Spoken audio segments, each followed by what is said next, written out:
Quelles sont les raisons de la crise de vocation du métier de professeur? Alors avant de répondre à votre question, permettez-moi de rappeler que les enseignants d'abord aiment leur métier, qu'ils s'y investissent, qu'ils l'ont choisi par amour de leur discipline, mais aussi par amour de la transmission de cette discipline, de cette matière. Et ça, c'est quand même à souligner, ça me semble vraiment important de le dire. Après, quand on parle de la question que vous me posez de cette crise de vocation, elle repose sur plusieurs facteurs en fait explicatifs. Le premier, je crois, c'est d'abord le niveau qu'on demande aujourd'hui aux enseignants est très élevé. On demande un bac plus 5 depuis 2009. Et donc, eh bien, depuis 2009, on voit une baisse du nombre de candidats au concours, et notamment dans certaines matières qui sont aujourd'hui en vraie difficulté. Je pense aux mathématiques, CAPES de mathématiques, CAPES de lettres modernes, CAPES d'anglais par exemple, mais aussi le premier degré, où parfois, non seulement les postes ne sont pas pourvus, mais vous avez une sélectivité qui pose problème, puisque dans certaines académies, dans le premier degré, vous avez un candidat, quasiment un candidat, ou 1,1 candidat pour un poste.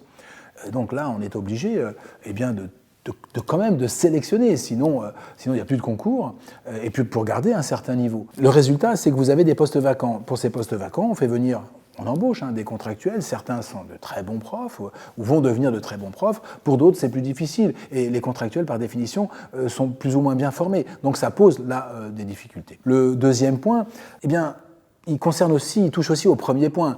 Bac plus 5, quand vous avez un CAPES de mathématiques à Bac plus 5, ou un Bac plus 5 en mathématiques, quand vous avez un niveau salarial que vous pouvez considérer légitimement comme pas assez élevé, vous allez vers des professions qui sont bien plus rémunératrices.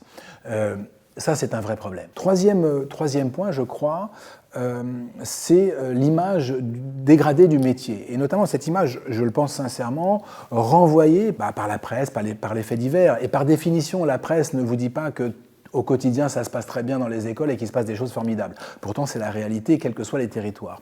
Et c'est sûr qu'elle va parler des difficultés que rencontrent les enseignants pour enseigner, des difficultés que rencontrent les élèves qui sont dans les établissements scolaires, notamment dans les espaces qu'on appelle des espaces de relégation sociale, pour le dire autrement, dans les banlieues des grandes métropoles, où vous avez des élèves qui à la fois rencontrent des difficultés, mais qui aussi peuvent en poser.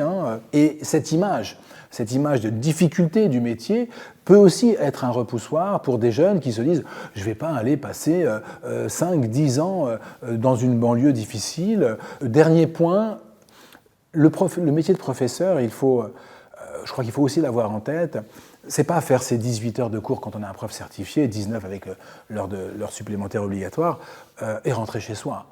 D'abord, il y a toute la présence au collège, dans les tâches administratives que l'on demande de plus en plus aux professeurs dans les établissements. Et puis, il y a toute la charge de travail à la maison. Et puis, avec les interfaces aujourd'hui, les ENT, comme on dit, les outils numériques qui nous permettent de discuter avec les parents et de répondre surtout aux parents et aux élèves, eh bien, finalement, on a quand même ce travail-là, on a cette charge mentale permanente. Donc voilà, selon moi, les quatre raisons principales de la désaffection relative, mais qui existe, du métier d'enseignant.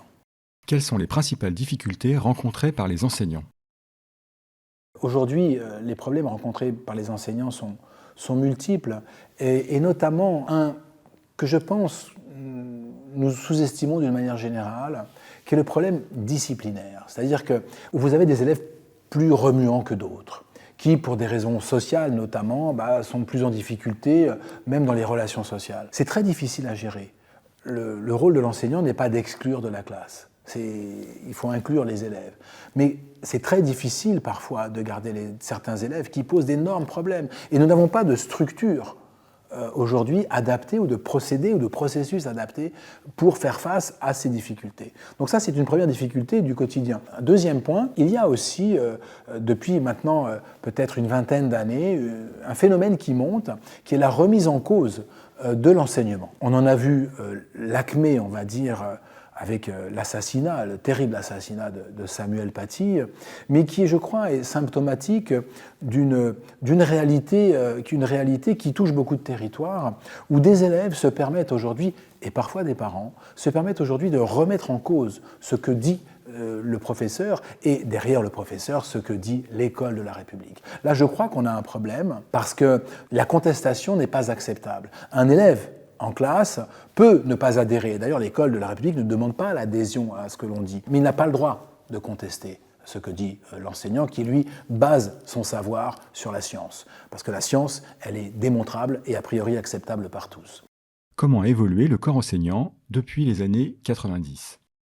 Alors, le corps enseignant est très divers, mais ce que nous pouvons constater, je crois, depuis une vingtaine d'années maintenant, c'est une évolution importante de ce corps enseignant que l'on peut illustrer peut-être d'abord par la chute du taux de syndicalisation. On était à 45% de professeurs syndiqués au début des années 90. On est aujourd'hui à 30% et je pense que ça va encore diminuer puisqu'on est à 18% des professeurs de moins de 30 ans qui sont adhérents à un syndicat. Or, un syndicat, qu'est-ce que c'est ? C'est une association qui défend les intérêts communs des enseignants. Et donc, il y a une espèce de déperdition, de perte en tout cas, du sentiment d'intérêt commun, voilà, d'intérêt général de la profession. Et au-delà de cela, ce que l'on peut constater, et c'est vrai notamment dans les jeunes générations de professeurs qui rentrent dans le métier, c'est une conscience politique, citoyenne, moins importante que les générations précédentes. On devient aujourd'hui enseignant, beaucoup parce qu'on aime sa discipline, pas nécessairement en ayant conscience qu'on va faire ce que disait Ferdinand Buisson, c'est-à-dire faire des républicains.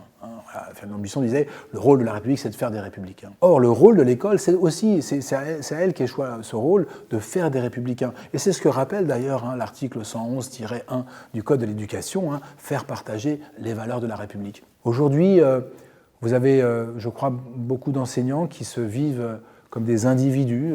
Alors, peut-être que je généralise trop, et pas nécessairement comme faisant partie d'un corps professionnel dont la mission est bien sûr la transmission des connaissances, mais aussi de construire le citoyen de demain.